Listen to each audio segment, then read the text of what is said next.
Hello दोस्तों, सादा प्रणाम। मैं गुड़िया मौर्य, मेरे यूट्यूब चैनल पर आप सभी का स्वागत है। और मैं ये जितिया मैया के गीत सुनाने जा रही हूँ। आप लोग जरूर सुने, अच्छा लगे तो लाइक शेयर सब्सक्राइब कमेंट में जरूर बताएं।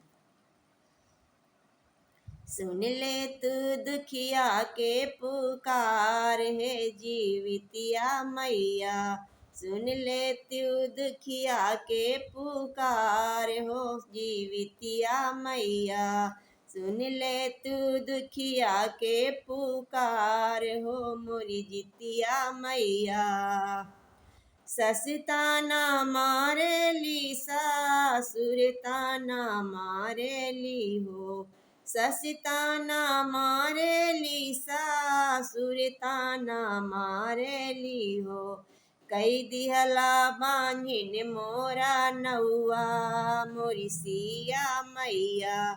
कई दिहला बांझिन मोरा नौआ मोरी सिया मैया। सुन ले तू दुखिया के पुकार है जीवितिया मैया।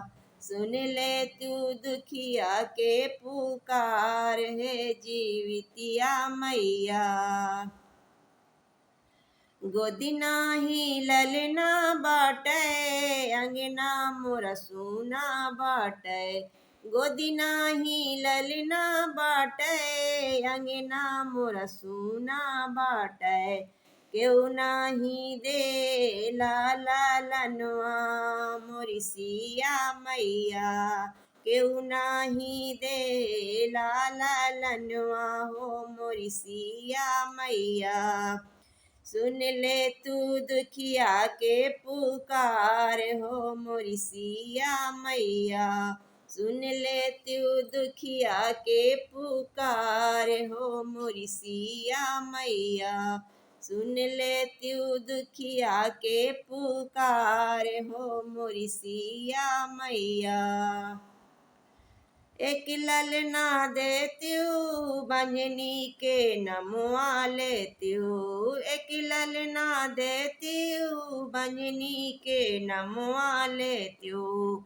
हमहू पड़ी ते तोहरे पैया मोरी जितिया मैया। हमहू पड़ी ते तोहरे पैया मोरी जितिया मैया। सुन ले तू दुखिया के पुकार हो मोरी सिया मैया। सुन ले तू दुखिया के पुकार हो मोरी सिया मैया। सुन ले तू दुखिया के पुकार हो मोरी सिया मैया। टोलताना मारेली पड़ोसी ताना मारेली हो। टोलताना मारेली पड़ोसी ताना मारेली हो। लगवा कहेला मोहे बांझिनिया मोरी सिया मैया। लोगवा कहेला मोहे बांझिनिया मोरी सिया मैया। सुन ले तू दुखिया के पुकार है मोरी जितिया मैया।